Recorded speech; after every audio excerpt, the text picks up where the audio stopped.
Bakit nagkaroon ng malawakang sunog sa Los Angeles? Bago pa man maganap ang sunog na ito, ay naganap muna ang isang Golden Globe Award noong January 6 sa Los Angeles din, at ito ang mga sinabi ng host doon.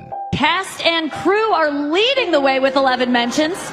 Moms are holding strong with 3 shout-outs. God, creator of the universe, 0 mentions. At pagkatapos ngang binanggit ang salitang God is zero mentioned, ay nagtawanan pa ang mga tao doon, tapos sabay sabi nitong, No surprise in this godless town. at pagkatapos nga lang ng ilang mga araw, ay naganap na ang malawakang sunog sa bayan ng Los Angeles, na kung saan ay patuloy itong lumalaki at lumalawak ang apoy kahit na pilit pa nila itong inaapula, kung saan ay aabot na sa 200,000 na pamilya na ang naapektuhan. Ano sa tingin ninyo?